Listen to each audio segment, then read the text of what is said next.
Hello, welcome back to Ashish classes. Start करेंगे editorial और उससे पहले बता दूं आपको मैं कि एडिटोरियल में बहुत सारे ग्रामर के कॉन्सेप्ट्स हम डिस्कस करते हैं, बहुत सारे नए शब्द डिस्कस करते हैं, साथ ही सीखते हैं कि ट्रांसलेशन कैसे हो सकता है इंग्लिश टू हिंदी, और आपकी कॉम्प्रिहेंड करने की क्षमता भी धीरे धीरे डेवलप होने लग जाती हैं। अगर आप ये सब चीज़ें एक साथ प्राप्त करना चाहते हैं, आप ये चाहते हैं कि ये जो कॉन्सेप्ट्स मैं कहाँ से बता रहा हूँ, इसकी बेसिक अंडरस्टैंडिंग कैसे डेवलप होगी, तो आपके लिए ये कोर्स अवेलेबल है। एसएससी सीडीएस के नाम से ये उपलब्ध है। यहाँ पर आपको पूरी ग्रामर, जो भी आपके कॉम्पिटिटिव एग्जाम्स में ग्रामर आती है या फिर आपकी बेसिक अंडरस्टैंडिंग के लिए जो इंपॉर्टेंट ग्रामर है वो, साथ में जो भी इंपॉर्टेंट वर्ड्स हैं वो वोकैबुलरी और कॉम्प्रिहेंशन मतलब आरसी आपको देखने को मिलेगा, क्लोज टेस्ट पैराजंबल आपको देखने को मिलेगा, प्रीवियस ईयर पेपर्स देखने को मिलेंगे। और यहाँ पर ग्रामर का 0 टू एडवांस लेवल का जो कोर्स था वो वाला फ्री अवेलेबल है। तो ये कोर्स आप बाई कर सकते हैं। जब भी आप बाई करेंगे एक साथ सारे वीडियोस एक्सेस कर पाएंगे और 2 साल की वैलिडिटी आपको मिलेगी। चलिए स्टार्ट करते हैं आज का एडिटोरियल। पिछले सेशंस भी देखिए, एक आपको प्लेलिस्ट मिलेगी। उस प्लेलिस्ट में आपको दे रखा है कि भाई 2025 के जो एडिटोरियल्स हैं वो सारे के सारे आप उस प्लेलिस्ट के थ्रू एक्सेस कर पाएंगे। तो एडिटोरियल 2025 के नाम से प्लेलिस्ट है, वो देखिएगा, वहां से आप सारे एडिटोरियल्स इस वर्ष जो मैंने पढ़ाए हैं वो सारे एक्सेस कर पाएंगे। ओल्ड एंड अनसेफ नाम से एडिटोरियल है, ऑन द हैदराबाद फायर, इस विषय पर लिखा गया है। ओल्ड एंड अनसेफ का मतलब है पुराना, अनसेफ का मतलब है असुरक्षित। तो पुराना और असुरक्षित दोनों ही एडजेक्टिव हैं। एंड जो है वो पैरेललिज्म का जो कॉन्सेप्ट होता है उसको फॉलो करता है, मतलब दोनों साइड्स में चीजें सेम आती हैं। तो इसके पहले भी आपको एडजेक्टिव देखने को मिलेगा और इसके बाद भी एडजेक्टिव ही देखने को मिलेगा। ओल्ड एंड अनसेफ का मतलब हो गया पुराना और असुरक्षित। तो ये बिल्डिंग्स की बात की गई है, जो हैदराबाद में आग लगी थी उसकी बात की गई है। तो पुरानी बिल्डिंग्स हैं और असुरक्षित बिल्डिंग्स हैं, किसको लेकर लिखा है? हैदराबाद फायर को। तो ऑन तो बता रहा है कि इस विषय पर लिखा है, द यहाँ डिटर्मिनर है, हैदराबाद फायर ये पूरा का पूरा कंपाउंड नाउन है। नीचे दे रखा cities must undertake fire safety audit for their old buildings. यहाँ पे ऑडिट एक शब्द है, इसका मतलब होता है जांच। तो इसके लिए आप इंस्पेक्शन शब्द यूज कर सकते हैं, एग्जामिनेशन यूज कर सकते हैं, इंस्पेक्शन कह दो, एग्जामिनेशन कह दो, सर्वे कह दो। ठीक है, इस जांच को हम क्या बोलते हैं? ऑडिट। तो ऑडिट के लिए एग्जामिनेशन कह सकते हैं, इंस्पेक्शन कह सकते हैं, सर्वे कह सकते हैं, चेकिंग एक आम बोलचाल की भाषा में भी काम आने वाला शब्द है। ठीक है, तो ये क्या है? जांच। सिटीज, शहरों को। अब ये सिटीज जो है कौन से शहर है पता नहीं, जेनरिक रेफरेंस में है। और याद रखें, जेनरिक रेफरेंस का मतलब होता है कोई ऐसा शब्द जो सभी पर लागू हो जाए, एक शब्द से पूरी क्लास का बोध हो जाए, पूरे वर्ग का बोध हो जाए, उसको जेनरिक रेफरेंस हम कहते हैं। वहां पे अगर आप पूछते हो कि कौन सा है, किससे संबंधित है, तो वो आंसर आता नहीं है। ठीक है, उसको जेनरिक बोलेंगे। और जेनरिक रेफरेंस में जब प्लूरल नाउन होती है, बहुवचन संज्ञा होती है, तो उससे पहले हम आर्टिकल लगाते नहीं है। बहुत इंपॉर्टेंट बता रहा हूं, ये वाला प्रश्न आर्टिकल में पूछा जाता है। तो अगर जेनरिक रेफरेंस में, यदि जेनरिक रेफरेंस में आपको दे रखा है मैन, या दे रखा है वुमन, या दे रखा है लाइफ, या डेथ, या पार्लियामेंट, या प्लूरल नाउन बहुवचन संज्ञा, तो इनसे पहले हमें किसी भी आर्टिकल का प्रयोग नहीं करना है। सबसे पहले आप मतलब सभी जो चीजें हैं उन सभी में ही आप क्रॉस पुट करेंगे, कहीं पर भी आर्टिकल नहीं लगेगा अगर ये जेनरिक रेफरेंस में है तो। याद रखिएगा, बड़ा इंपॉर्टेंट बात है। तो सिटीज मस्ट, मस्ट बता रहा है ऑब्लिगेशन। मस्ट का प्रयोग किसके लिए करते हैं? ऑब्लिगेशन के लिए करते हैं, बाध्यता के लिए करते हैं। तो सिटीज को जरूर से जरूर undertake the fire safety audit, मतलब इनको करवानी चाहिए। अंडरटेक मतलब ये काम अपने हाथ में लेना चाहिए। ठीक है, तो सिटीज को, शहरों को जरूर से जरूर आग सुरक्षा जो जांच है वो करानी चाहिए। फॉर देयर ओल्ड बिल्डिंग्स, ये देयर जो है पजेसिव एडजेक्टिव है, इसका संबंध है इन सिटीज से। अपने ओल्ड बिल्डिंग्स के लिए, पुराने भवन के लिए। ओल्ड है वो एडजेक्टिव है और बिल्डिंग्स है वो नाउन है। ठीक है, तो क्या बोल रहा है? शहरों को जरूर से जरूर फायर सेफ्टी जांच करानी चाहिए। किसके लिए? अपने पुराने भवनों के लिए। ठीक है, आगे देखो, mixing history, mixing present participle है, जब आईएनजी आप देखते हो तो आपके दिमाग में कुछ बातें चलनी चाहिए कि या तो ये नाउन है, या ये वर्ब है, या ये एडजेक्टिव है। जब आईएनजी किसी हेल्पिंग वर्ब के साथ आता है तो उसको हम नाम देते हैं क्रिया। अगर आप आईएनजी को देखते हैं किसी नाउन से पहले, या फिर नाउन से पहले, या फिर कोई दो एक सेंटेंस है उसमें सिमल्टेनियस एक्शन बता रहा हो, साथ साथ होने वाला काम दर्शा रहा हो, तो उसको हम बोलते हैं एडजेक्टिव। उसको हम प्रेजेंट पार्टिसिपल के नाम से जानते हैं। आईएनजी किसी प्रेपोजिशन के बाद दे रखा हो तो उसको हम बोल देते हैं जेरेंड, नाउन हो जाता है। सब्जेक्ट या ऑब्जेक्ट बनता हो तो नाउन हो जाता है। ठीक है, तो मिक्सिंग यहाँ पे है प्रेजेंट पार्टिसिपल ऐसा करते हुए, मिक्स करते हुए किसको? इतिहास को, ट्रेडिशन परंपरा को, और कॉमर्स वाणिज्य को। तो इतिहास, परंपरा और वाणिज्य को मिक्स करते हुए द ओल्ड सिटी नेबरहुड्स, जो पुराने शहर के पड़ोस हैं। नेबरहुड का मतलब क्या होता है? विसिनिटी वाला क्षेत्र, आस पड़ोस का क्षेत्र। ऑफ इंडियाज मेट्रोपोलिसेस, मेट्रोपोलिस का मतलब होता है कैपिटल सिटी। कैपिटल सिटी मतलब राजधानी वाला जो शहर है उसको हम बोलते हैं क्या? उसको हम बोलते हैं कैपिटल सिटी को मेट्रोपोलिस। तो इतिहास, परंपरा और वाणिज्य को मिक्स करते हुए द ओल्ड सिटी नेबरहुड्स, तो जो पुराने शहर के जो पड़ोस हैं, आस पड़ोस हैं, ऑफ इंडियाज मेट्रोपोलिसेज, किसका? भारत के कैपिटल सिटीज का, हैव अ यूनिक वाइब्रेंसी। तो कह रहा है ये जो ओल्ड सिटी नेबरहुड्स हैं, पुराने शहर का जो आस पड़ोस का क्षेत्र है, इसके लिए वर्ब दे रखी है हैव, ये मैन वर्ब ही है। यूनिक वाइब्रेंसी, यूनिक का मतलब होता है जो स्पेशल है, यूनिक का मतलब होता है जो स्पेशल कह दो या एक्सक्लूसिव कह दो, सबसे अलग, या इसको आप कह सकते हो क्या? डिस्टिंक्ट, डिस्टिंक्टिव,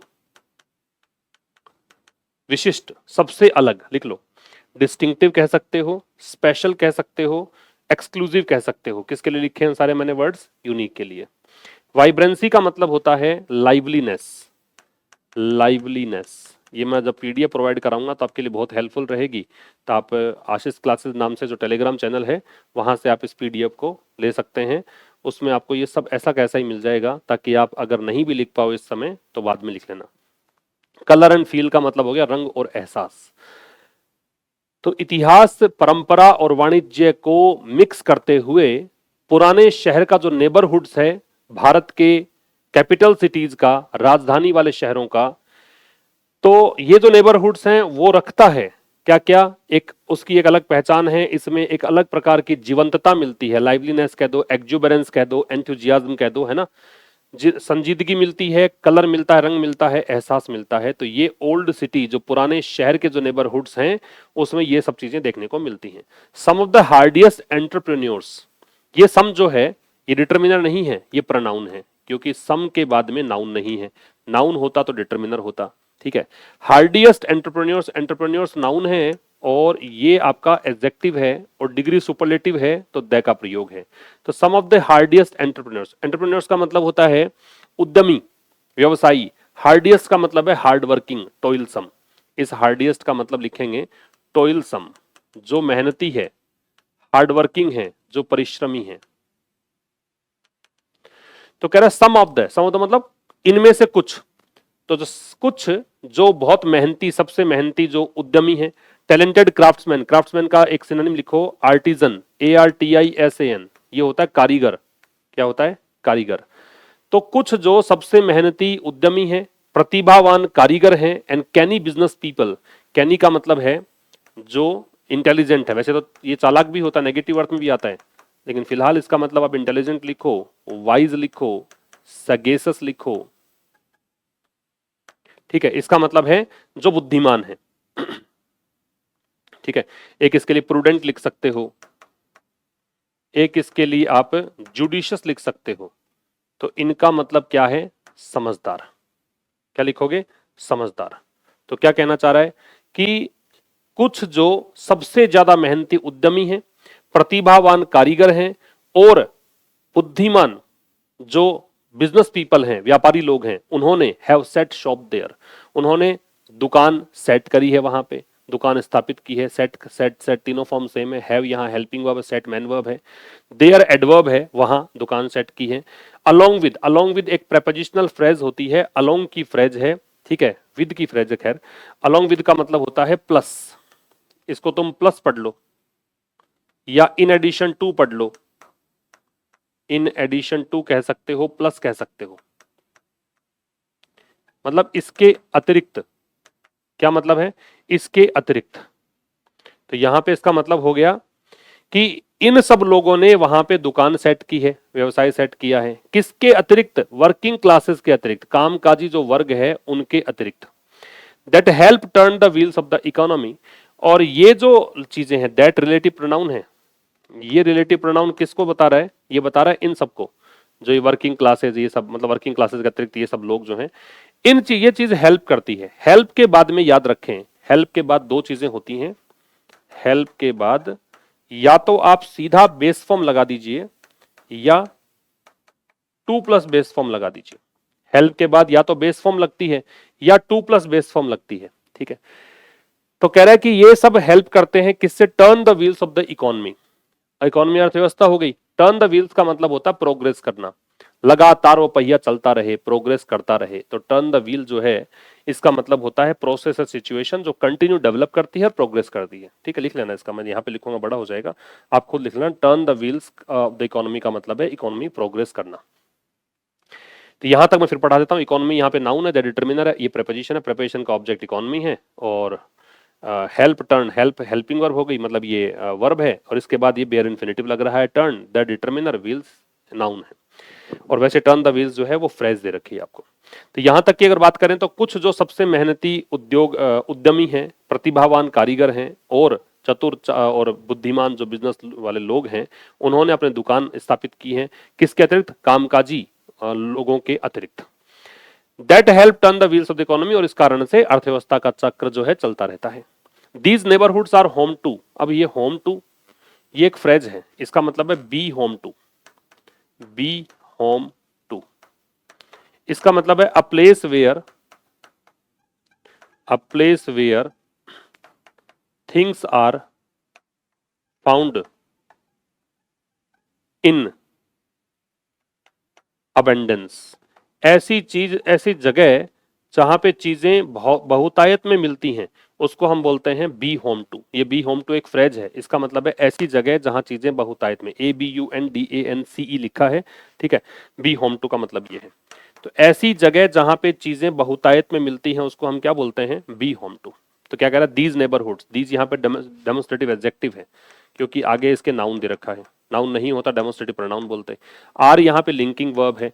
ठीक है, ये घर हैं, मतलब इनमें, इन नेबरहुड्स में, इन आस पड़ोस के क्षेत्र में क्या क्या मिलेंगी चीजें? नैरो लेन्स, नैरो संकरी, लेन्स मतलब गलियां, लेन्स नाउन है, नैरो एडजेक्टिव है।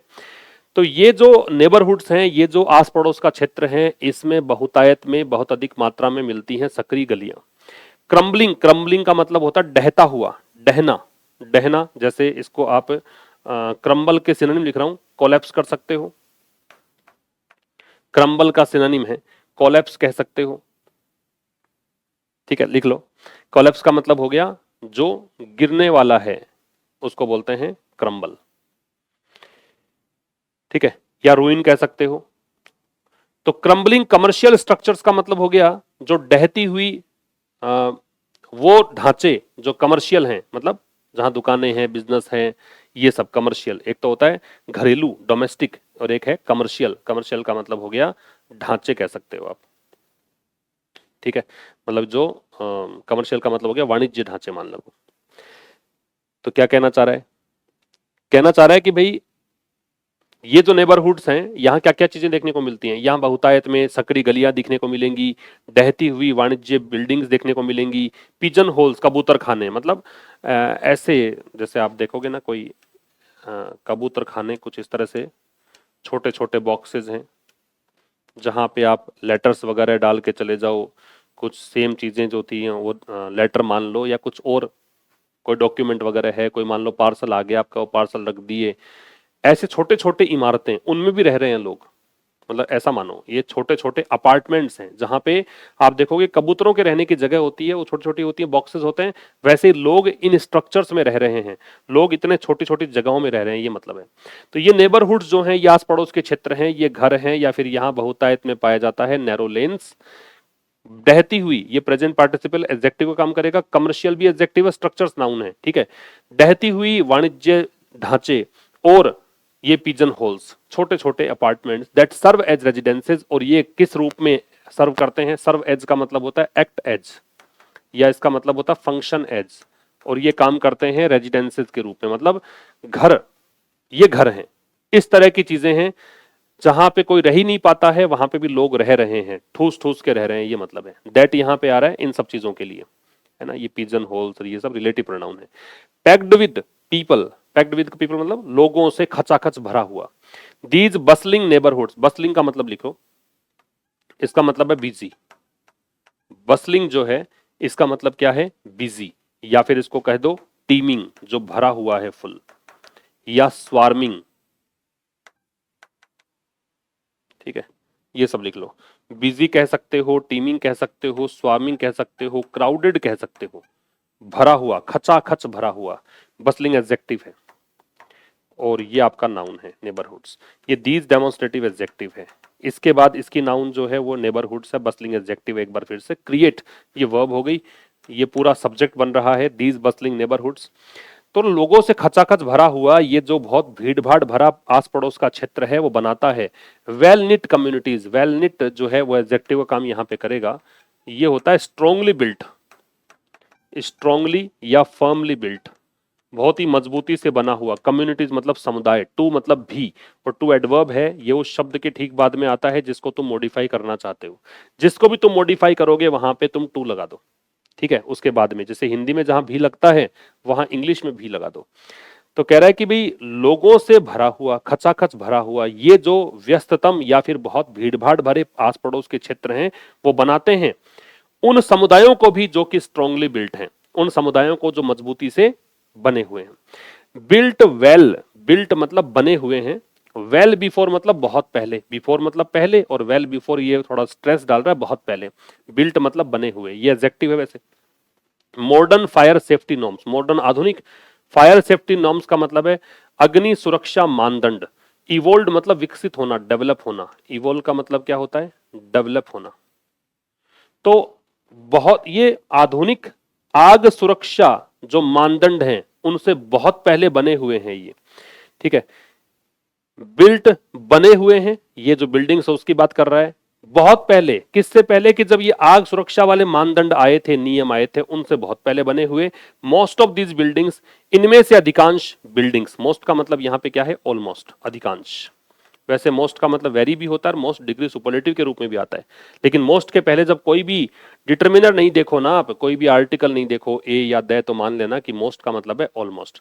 तो अधिकांश जो ये वाली बिल्डिंग्स हैं, भवन हैं, are also major fire hazards. इसको हैजर्ड बोलते हैं।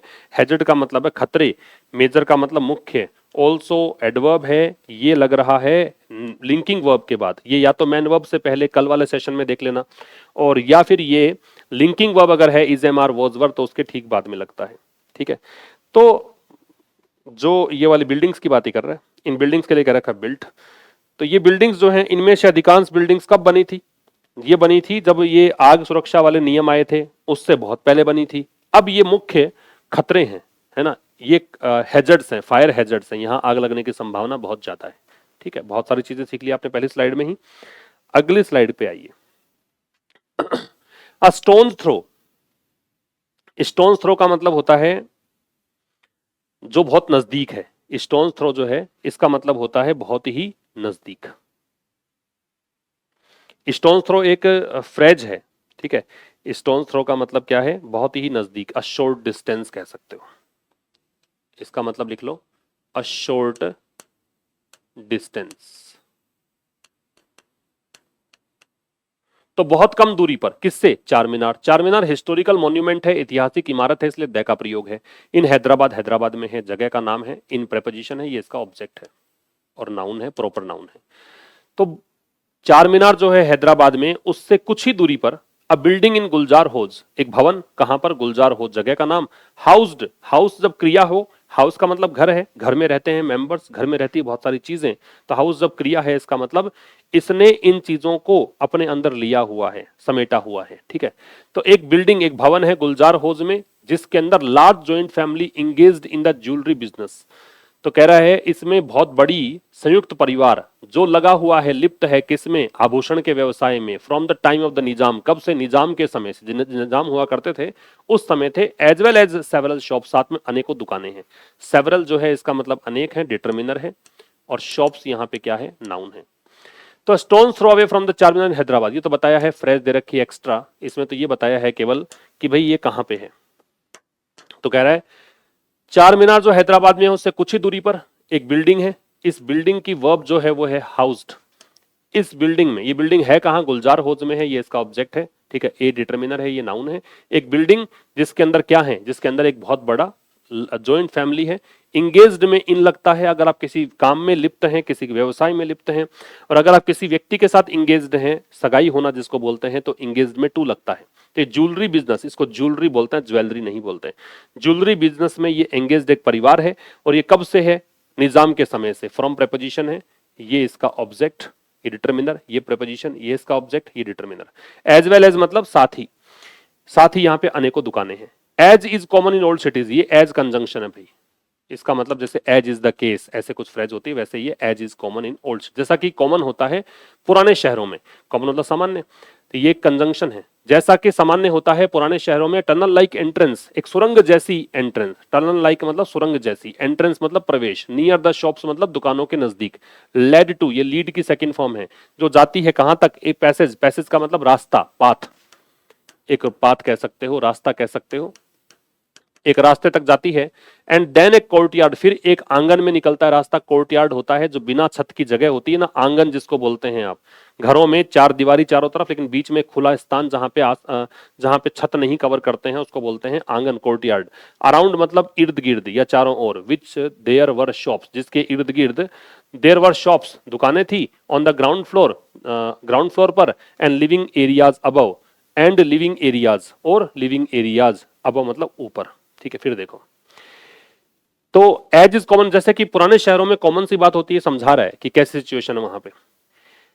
जैसा कि पुराने शहरों में देखने को मिलता है, एक सुरंग जैसी एंट्रेंस है, बहुत ही संकरी सी एंट्रेंस, नियर द शॉप्स, दुकानों के नजदीक, नियर यहां पे प्रेपोजिशन है, और ये प्रेपोजिशन का ऑब्जेक्ट है, ठीक है।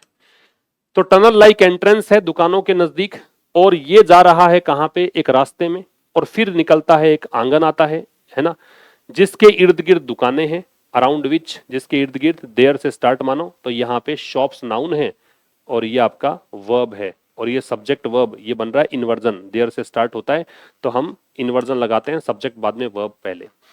तो जिसके इर्द गिर्द दुकानें, ग्राउंड फ्लोर पर, और ऊपर क्या है, लिविंग एरिया है, वहां पे ऊपर लोग रहते हैं, ऐसी स्थिति है, चित्रण किया है इसने। स्काईलाइट, स्काईलाइट का मतलब है, जैसे कई बार देखते हो आपकी सीलिंग पर, आप घरों में आपने देखा होगा, आप कोई हॉल है मान लो, है ना, और उसमें आपने जगह छोड़ दी ऊपर से जहां से रोशनी आ सकती है ना, उसको बोलते हैं स्काईलाइट। वो एरिया आप कवर नहीं करते, आप उसको पूरा मतलब ऐसे कवर नहीं करते कि उस पर प्लास्टर करवा दिया, उस पर भी कंस्ट्रक्शन करवा दिया, उसको थोड़ा खाली खुला छोड़ते हैं ताकि रोशनी आ सके, उसको बोलते हैं स्काईलाइट। ऊपर से आ रही रोशनी को स्काईलाइट बोलते हैं। तो कह रहा है Skylight about the courtyard, courtyard वही आंगन। अब ये स्काईलाइट लगी हुई है ऊपर से कोर्टयार्ड के, ये अबव प्रेपोजिशन है, ये इसका ऑब्जेक्ट है, ठीक है, ये डिटर्मिनर है, ये डिटर्मिनर है, ये नाउन है। तो स्काईलाइट, ऊपर से रोशनी आ रही है कोर्टयार्ड के ऊपर से, इस स्काईलाइट ने परमिट की लाइट, मतलब इससे रोशनी आ रही है, परमिटेड, इसने परमिट की है लाइट, रोशनी, मतलब यहां से रोशनी आ रही है, बट नो एयर, लेकिन कोई हवा नहीं आ रही, रोशनी तो आ रही है, हवा नहीं आ रही, ठीक है। नो डिटर्मिनर होता है, एयर नाउन है। On Sunday morning, Sunday morning को, वैसे तो मॉर्निंग से पहले इन लगता है, पर्टिकुलर बात करें तो वैसे सिंस भी लगता है, लेकिन पर्टिकुलर अगर बात करें तो मॉर्निंग से पहले लगता है इन, ठीक है। लेकिन यहां संडे जोड़ दिया, डे और डेट जोड़ देते हैं तो ऑन लगता है, तो संडे मॉर्निंग को, ये सब प्रेपोजिशन मैंने पढ़ाया है ना, वहां पे समझोगे बहुत अच्छे से आप। संडे मॉर्निंग को ए फायर डिवेस्टेटेड, डिवेस्ट का मतलब होता है डेस्ट्रॉय करना, नष्ट करना, छत विछत करना, रुइन करना, रेविज करना, ठीक है, लिख लो इसको, ये होता है क्या, डिवेस्टेड। इसको एक रैक भी होता है, WREC, रैक, एक शटर भी कर दो, छत विछत करना। अब संडे मॉर्निंग को क्या घटना घटी वो बता रहा है। संडे मॉर्निंग को आग लगी, वैसे फायर से पहले कुछ नहीं लगेगा, लेकिन ये जो आग लगी है पर्टिकुलर उसकी बात कर रहा है। तो वो जो एक आग लगी थी एक क्षेत्र विशेष में, डिवेस्टेड, इस फायर ने डिवेस्ट कर दिया, छत विछत कर दिया फैमिली को। फैमिली इसका ऑब्जेक्ट है। क्या करते हुए? मारते हुए, है ना, ये प्रेजेंट पार्टिसिपल है। इस आग लगने से जो परिवार को छत विछत किया उसमें 17 लोग मारे गए, उनमें से 8 थे बच्चे, ठीक है, 8 ऑफ देम चिल्ड्रन थे। There was only one staircase, there से स्टार्ट है, ये एडवर्ब होता है, वॉज वर्ब है, ये वन स्टेयरकेस है, ये सब्जेक्ट है इसका। ओनली है वो इसके लिए एडजेक्टिव का काम करेगा, सब्जेक्ट नाउन है इसलिए। वन वैसे न्यूमरल एडजेक्टिव है, ये न्यूमरल मतलब संख्या बताने वाला एडजेक्टिव है। केवल एक ही स्टेयरकेस थी, एक ही सीढ़ी थी टू द लिविंग एरिया, और सीढ़ी कहां जा रही थी? लिविंग एरिया में, जहां लोग रहते थे वहां। अ कॉमन फीचर, यही एक सामान्य विशेषता होती है इन सच एक्सीडेंट्स, ऐसे दुर्घटनाओं में, ठीक है। तो केवल एक ही सीढ़ी थी, वो जा रही थी लिविंग एरिया में, और ये कह रहा है कि एक ही सीढ़ी होना ये सामान्य सा एक विशेषता है, ऐसे दुर्घटनाओं में आमतौर पर ऐसे ही देखने को मिलता है कि एक ही सीढ़ी वहां पे रहती है, ठीक है। सच के बाद में जब नाउन आप लगाते हो तो या तो प्लूरल लगाते हैं, सच के बाद में या तो नाउन लगाते हैं प्लूरल। दो सिचुएशन है, या तो लगा दो नाउन प्लूरल, और या फिर क्या करो कि नाउन अगर सिंगुलर लगाओ तो आप इससे पहले ए या एन भी लगाओ, तो फिर इससे पहले ए या एन भी लगता है, ठीक है, ये थोड़ी ध्यान रखना। तो ऐसे दुर्घटनाओं में a few seconds of inhaling smoke, inhaling का मतलब अंदर जाती हुई, है ना, स्मोक का मतलब धुआं। अ फ्यू सेकेंड्स, कुछ ही सेकेंड्स की जो अंदर जाती हुई धुआं है। तो यहाँ पे सब्जेक्ट जो है वो ये है, इनहेलिंग स्मोक्स, स्मोक। यहाँ पे ये नाउन है, ये एडजेक्टिव है, मॉडिफायर है इसका। ये जो इनहेलिंग स्मोक है, कुछ ही सेकेंड्स की इनहेलिंग स्मोक जो है, ये ट्रिगर कर सकती है, ये हेल्पिंग वर्ब है, ये मैन वर्ब है। ट्रिगर का मतलब है थोड़ा सा एक्टिवेट कर सकती है, ये कारण बन सकती है, मतलब कोज। ये ब्रिंग अबाउट एक इसकी फ्रेजल वर्ब ले सकते हो, कोज टू हैपन। तो ये कारण बन सकती है किसका? पैनिक का, डर का। पैनिक का मतलब ऐसे डर भी होता है, और पैनिक के लिए आप और लगाना चाहो तो सफरिंग या एग्नी को भी बोलते हैं। पैनिक वैसे डर ही बोलते हैं, लेकिन एग्नी या सफरिंग, पीड़ा या कष्ट, तो इसका कारण बन सकती है। Brain death happens, brain death हो जाती है, ब्रेन डेथ की वर्ब है वो हैपन्स है। इन अ फ्यू मिनट्स, कुछ ही मिनटों में, कुछ ही मिनटों में ब्रेन डेथ संभव है, ब्रेन डेथ हो जाती है, ठीक है। The dead had literally no man means of escape, the dead मतलब मृत लोग, ये एडजेक्टिव है दे, और जब दे लगाते हो तो मैं एडजेक्टिव से पहले, दे लगाते हो एडजेक्टिव से पहले, इसका मतलब होता है प्लूरल नाउन, मतलब जो बहुवचन संज्ञा है उसकी तरफ इंडिकेशन है इसका। तो द डेड का मतलब हो गया जो मृत लोग थे, जो मरे थे 17 लोग। लिटरली मतलब अक्षर से, मतलब एग्जिटीज अर्थ निकालिए, इसके पीछे पढ़ने की जरूरत नहीं है। इनके पास वास्तव में कोई रास्ता नहीं था, मीन्स का मतलब यहाँ पे साधन, नो डिटर्मिनर है, और ये यहाँ पे नाउन है, कोई साधन नहीं था। ऑफ एस्केप, ऑफ प्रिपरेशन है, ये इसका ऑब्जेक्ट है, एस्केप मतलब बचाओ। तो मृत लोगों के पास लिटरली कोई रास्ता नहीं, डेड का ऑब्जेक्ट वर्ब जो है वो हेड है। लिटरली नो मीन्स, ये यहाँ पे मीन्स हो गया नाउन, और ये हो गया डिटर्मिनर, और लिटरली यहाँ पे वैसे तो एडजेक्टिव ही है, ठीक है।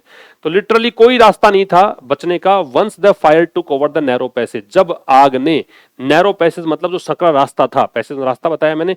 टेक ओवर, टेक ओवर का मतलब होता है टेक चार्ज, जब इसने अधिकार कर लिया, काबू कर लिया, टेक कंट्रोल, ठीक है। तो जब ये पूरे रास्ते में फैल गई थी आग तो बचने का कोई रास्ता नहीं था। Photographs taken hours after the blaze, blaze का मतलब होता है इन्फर्नो, जो भीषण आग है उसको बोलते हैं, ठीक है। या कॉन्फ्लेग्रेशन, एक वर्ड होता है कॉन्फ्लेग्रेशन, इसका मतलब भी आग है। तो फोटोग्राफ्स, कौन सी फोटोग्राफ्स? जो ली गई फोटोग्राफ्स की, ये एडजेक्टिव है, फोटोग्राफ का एडजेक्टिव है, ये पोस्ट पोज्ड कहलाता है जब नाउन के बाद आता है, घंटों बाद, ठीक है। आफ्टर प्रेपोजिशन है, प्रेपोजिशन का ऑब्जेक्ट है ब्लेज है। तो वो फोटोग्राफ्स जो ली गई घंटों बाद, ठीक है, किसके घंटों बाद? जो आग लगी थी उसके बाद। वॉज पुट आउट मतलब ये, सॉरी कंजंक्शन है, ये प्रेपोजिशन नहीं है, ये कंजंक्शन है, क्योंकि आगे सब्जेक्ट और वर्ब दे रखी है। जब आग बुझाई गई उसके घंटों बाद। पुट आउट का मतलब लिख लो, पुट आउट का मतलब होता है एक्सटिंग्विश, बुझाना। इसके लिए आप डाउज भी कह सकते हो, DOUSE। इसके लिए आप एक्सटिंग्विश कह दो, डाउज कह दो, और क्वेंच कह सकते हो। एक स्टैम्प आउट फ्रेजल वर्ब होती है, ये भी ले सकते हो, स्टैम्प आउट, बुझाना, ठीक है। तो फोटोग्राफ्स जो ली गई थी आग बुझाने के घंटों बाद, स्टिल का मतलब अभी भी, इवन नाउ, ये कंडीशन जारी रहने को बताता है और ये एडवर्ब है, ये अभी भी। Showed smoke obscuring the insides, showed smoke, इसने दिखाई स्मोक, मतलब स्मोक ऑब्सक्यूरिंग, ऑब्सक्योर जो होता है वो होता है मेक अनक्लियर, धुंधला करना, वैसे इसको छिपाना भी कह सकते हो, हाइड करना, कंसील करना, ये भी होता है। द इनसाइड्स का मतलब है अंदर, अंदर के क्षेत्र। तो अभी भी धुएं से अंदर के क्षेत्र दिखाई नहीं दे रहे थे, धुंधले दिख रहे थे, जबकि घंटों बीत चुके थे, तस्वीरें घंटों बाद ली गई थी। आग जब बुझाई गई उसके घंटों बाद तस्वीरें ली गई, उन तस्वीरों में भी अंदर वाला दृश्य साफ नहीं दिख रहा था, ये मतलब है। ठीक है, तो ये था दोस्तों आज के इस एडिटोरियल में। मुलाकात होगी अब अगले सेशन में। अगर आप कोई स्टेट लेवल की एग्जाम की तैयारी कर रहे हो तो अपना एक चैनल है आज इंग्लिश मास्टर के नाम से, उस चैनल पे आप जुड़ जाइएगा, और आप अदरवाइज इस चैनल पे कंटिन्यू करिए। यहाँ एसएससी वाले वीडियोस, सीडीएस वाले वीडियोस, एनडीए वाले वीडियोस, और अपना ये सेशन चल ही रहा है, बहुत सारी चीजें आपको सीखने को मिलेंगी। Thank you, see you in the next video, नमस्कार।